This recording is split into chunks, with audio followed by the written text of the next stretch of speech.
Bismillahirrahmanirrahim. Assalamualaikum warahmatullahi wabarakatuh. Kami menyampaikan jazakumullahu khairan jaza terhadap like, share, and subscribe yang diberikan ayah bunda sekalian. Mudah-mudahan menjadi amal ibadah untuk kita semua. Amin ya rabbal alamin. Bismillahirrahmanirrahim. Assalamualaikum warahmatullahi wabarakatuh. Alhamdulillah rabbil alamin. Wabihi nasta'in ala umuri dunia wa din wa ala alihi wa sahbihi wa man tabi'u bihsanin ila yaumiddin, amma ba'd. Kembali kita bersyukur kehadirat Allah Subhanahu wa taala, tentunya karena rahmat, keridhaan serta hidayah yang Allah berikan kepada kita, sehingga alhamdulillah di tanggal 31 Agustus 2021 kita kembali bangun. Kemudian yang terpenting adalah kita telah melaksanakan salat subuh secara berjamaah. Mudah-mudahan salat subuh kita diterima di sisi Allah Subhanahu wa taala. Amin. Doa-doa kita diijabah oleh Allah Subhanahu wa taala. Amin. Dan kita niatkan semoga nantinya ya kita banyak bersalawat saja kepada Rasul sallallahu alaihi wasallam, niat dalam mencari tempat baru ya, kalau kita tidak di sini lagi dimudahkan oleh Allah Subhanahu wa taala. Ya, mudah-mudahan mungkin nanti ada yang mau mewakafkan tanahnya atau mewakafkan bangunannya untuk kita tempati. Karena kondisi tempat yang kalian sudah lihat ya, sangat-sangat sudah memang harus direhab, diperbaiki ya, karena kita masih ngontrak, jadi ya kita tidak bisa melakukan apa-apa. Sekiranya bisa dibeli ya mungkin perlahan-perlahan dibenahi satu-satu, tapi ya kita benahi semampu kita saja. Terkait dengan masalah kamar mandi ya, sapu tank juga itu sangat luar biasa, sangat mengganggu. Makanya kenapa sekarang kalian disuruh buang air ke masjid ya, karena memang seperti begitu kondisinya.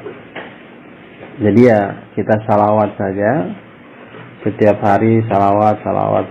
Mudah-mudahan Allah ganti tempat yang bagus ya, yang layak untuk kita tempati ya. Paling tidak bisa muat kalian semua ini ya, paling tidak bisa muat kalian semua ya.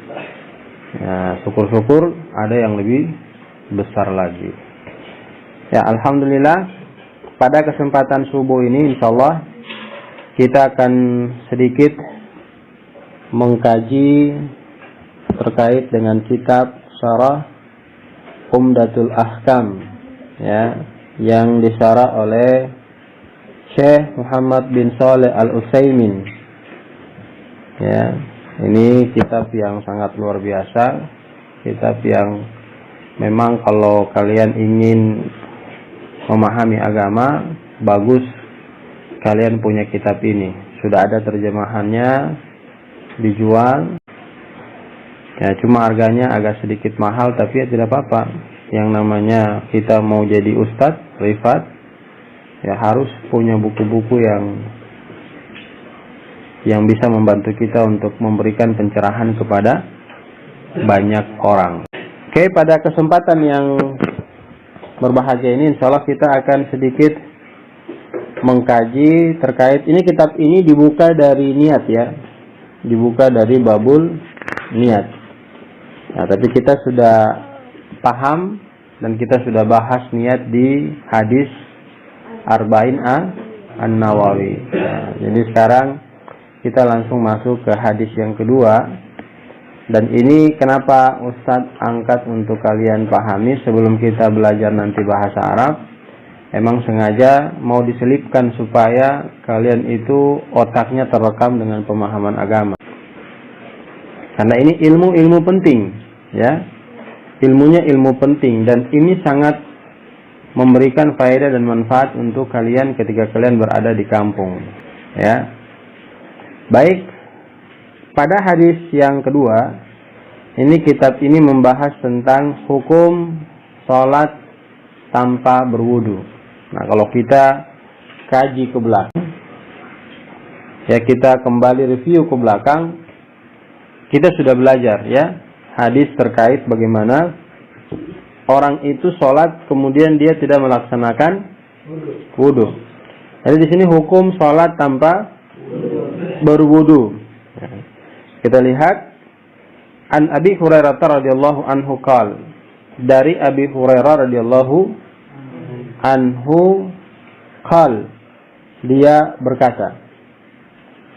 Nah, perhatikan, sahabat Abu Hurairah radhiyallahu anhu itu nama aslinya dia itu Abdurrahman bin Sakh Ad-Dausi.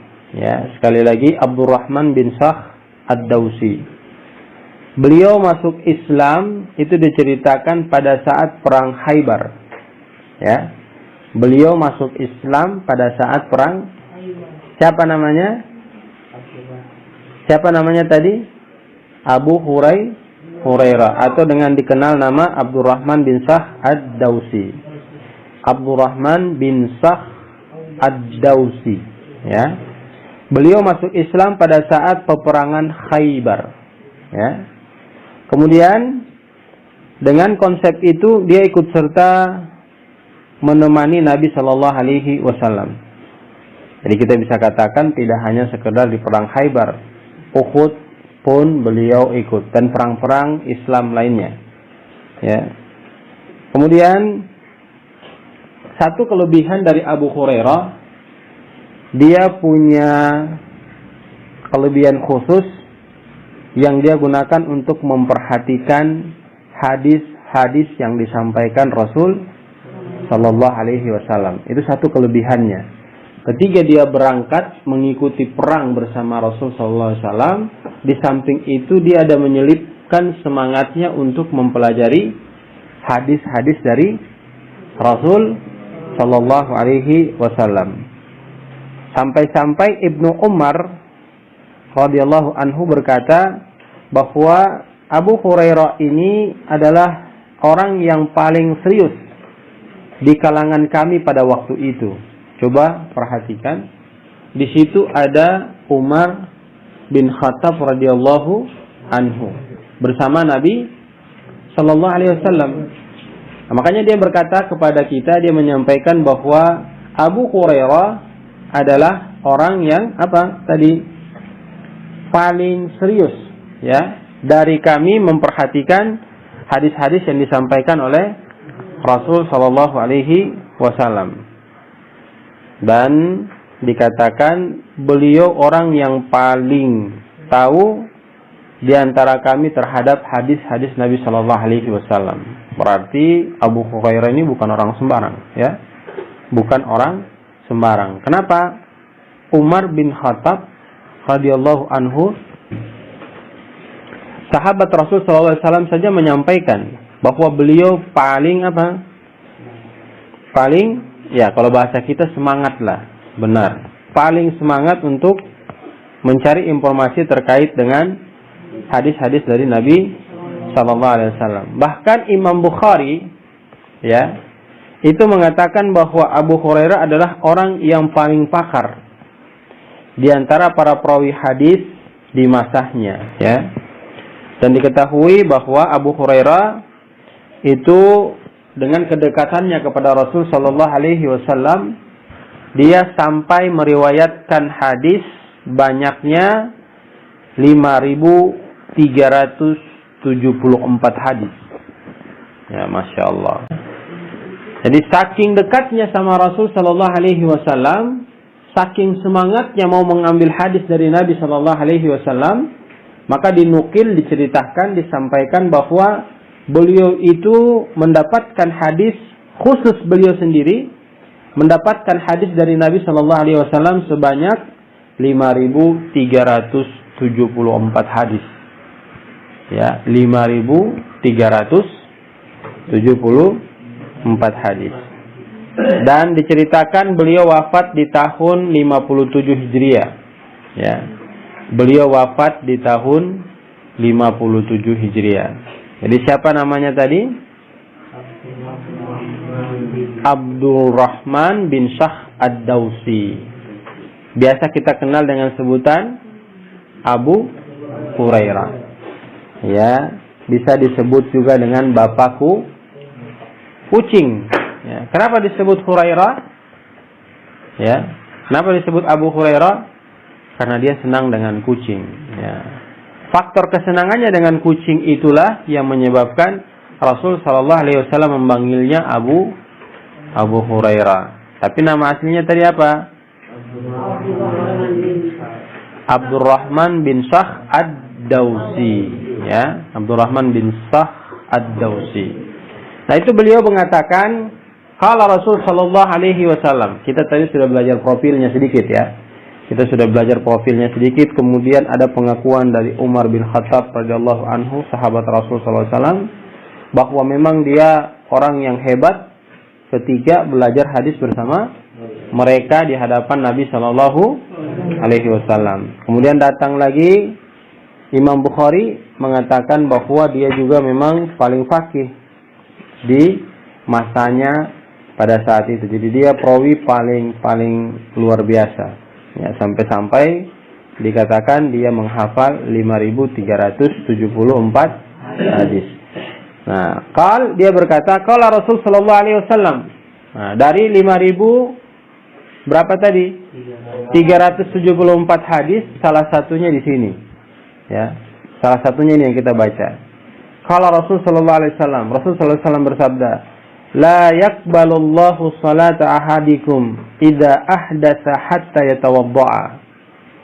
La yakbalullahu salata ahadikum. Tidak akan diterima salat salah satu di antara kalian, kata beliau, disampaikan kepada kita bahwa Nabi sallallahu alaihi wasallam bersabda seperti yang tadi kita dengarkan, tidak akan diterima salat salah satu dari antara kalian idza ahdatsa hatta yatawaddaa, ketika dia itu dalam kondisi berhadas sampai dia kembali melaksanakan wudu. Sampai dia kembali melaksanakan wudu.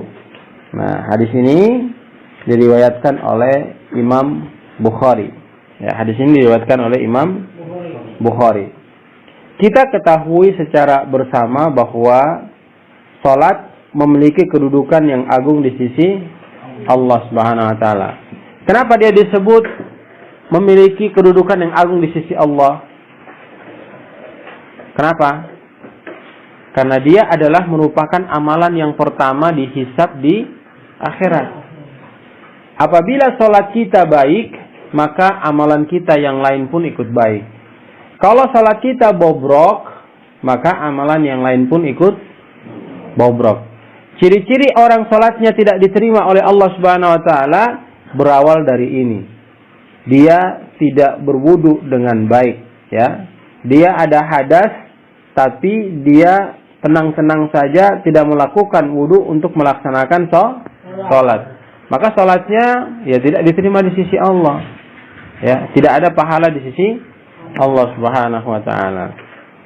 Jadi ibadah salat adalah merupakan ibadah yang paling agung, yang sebelum kita melakukannya, kita harus melakukan ritual yang sebelumnya dengan yang kita istilahkan berwudu. Ya, kalau kalian salat, apa yang kalian lakukan dulu? Berwudu dulu. Ya, berwudu dulu baru kemudian salat. Nah, perhatikan faedah yang dapat kita ambil dari pelajaran kita yang sangat singkat ini. Yang pertama, ya, salat kita akan diterima oleh Allah Subhanahu wa taala apabila sebelum melaksanakan salat kita harus wudu. Ya, tentu wudu di sini sesuai dengan apa yang dikonsepkan Nabi Shallallahu Alaihi Wasallam. Tidak hanya sekedar berwudu. Ya, jadi salat pun demikian. Dikatakan sallu kama ra'aitumuni usolli. Salatlah kalian sebagaimana kalian melihat diriku salat. Maka ada hadis yang menegaskan kepada kita, man amila amalan laisa alaihi amruna fahuwa rad. Ya. Siapa yang mengerjakan suatu amalan menurut dia baik, menurut pandangan orang tuanya baik, berdasarkan hawa nafsunya, dia tidak melihat bahwa Nabi SAW mencontohkan yang begini harus dia ikuti, yang begitu tidak boleh dia ikuti, tapi dia berdasarkan inisiatif diri dia pribadi, dia menganggap itu baik dan dia melakukannya. Tapi kalau tidak sesuai dengan apa yang disampaikan, maka tertolak. Khususnya ibadah sholat. Maka sampai ada hadis yang tadi kita dengarkan, shollu kama ra'aitumuni usolli. Perhatikan, wudu ini, ya, ini sangat penting. Karena bukan hanya sekedar sholat fardu saja. Sholat sunnah pun ketika tidak berwudu itu tidak sah pelaksanaan sholat sunnahnya. Sholat sunnah banyak, ya, yang kita sudah pelajari. Nah, diantaranya sholat qabliyah dan ba'diyah, yang kita sudah sebutkan satu-satu kemarin. Kemudian diantaranya lagi sholat jenazah. Nah, itu kalau tidak wudu juga sama saja tidak sah sholatnya terhadap jenazah. Yang berikutnya, perhatikan, sholat orang yang berhadas adalah haram hingga dia berwudu karena Allah Subhanahu wa taala tidak menerimanya. Jadi posisinya ternyata dihukumi haram ketika dia tidak melaksanakan wudu. Jadi antum sholat kalau tidak wudu berarti posisinya hukumnya adalah haram. Nah, seorang jika berwudu untuk satu kali sholat, kemudian masuk waktu sholat lain sementara wudunya belum batal, maka tidak wajib baginya berwudu untuk kedua kalinya. Biasanya kita dari maghrib ke isya yang paling pendek. Nah, itu kita bisa pahami kentut buang air apa tidak. Tapi kalau dari duhur ke asar, asar ke maghrib, ya, maghrib isya ke subuh, nah, itu perlu kita memang benar-benar harus koreksi. Kira-kira sekian jam yang kita lewati, misalkan dari duhur ke asar itu berapa jam kita lewati? Ya, ada 2-3 jam ya, kurang lebih 2-3 jam. Itu dari interval waktu 2-3 jam itu kira-kira kita ada hal yang membatalkan wudu kita apa tidak. Tapi lebih baik disaranin, ya, saran untuk kita adalah kita kalau dalam jangka waktu yang panjang begitu ya kita wudu. Kecuali kalau kita berada pada posisi maghrib mau ke isya. Nah, itu biasanya pendek, ya. Jadi kalau antum sudah wudu di maghrib, kemudian duduk-duduk tiba-tiba azan isya, antum gak wudu lagi sholat, sah tetap sholatnya. Paham tuh? Nah, kalau misalkan Ustadz saya bisa nahan kentut, saya bisa nahan buang air, saya bisa nahan hal-hal yang membatalkan wudu. Setelah saya sholat duhur kemudian masuk asar, kira-kira saya bisa sholat asar enggak? Ya, berdasarkan keterangan dari yang kita baca di kitab ini boleh, ya. Cuma ya tidak ada yang bisa menjamin dari habis duhur ke asar itu dia wudunya ya sempurna. Kecuali kalau dia orangnya memang rajin wudu, ya, batal wudu, batal wudu, batal wudu, itu bisa. Tapi kalau kita yang sekali-sekali wudu saja, disaranin kalau bisa sholat asar wudu juga, ya. Jadi perhatikan, hadis ini memberikan petunjuk kepada kita tentang agungnya ibadah sholat, sehingga sebelum melaksanakan ibadah sholat itu diikutsertakan dengan pelaksanaan tata cara yang kita sudah pahami secara bersama, yaitu wudu sebelum melaksanakan sholat. Maka mulai dari sekarang, kesimpulan yang dapat kita ambil dari pembahasan-pembahasan yang sudah kita dengarkan, dari bagaimana Allah tidak menerima orang yang sholat tanpa wudu, kemudian faedah-faedah yang tadi kita dengarkan, maka kesimpulan sederhana yang kita petik dari pembelajaran singkat kita di kesempatan subuh ini adalah, mari bersama-sama berusaha mempelajari kafiyat, ya, wudu dengan baik. Bagaimana tata cara berwudu dengan baik sehingga dalam melaksanakan wudu itu sesuai dengan prosedur yang diperintahkan Rasul Shallallahu Alaihi Wasallam.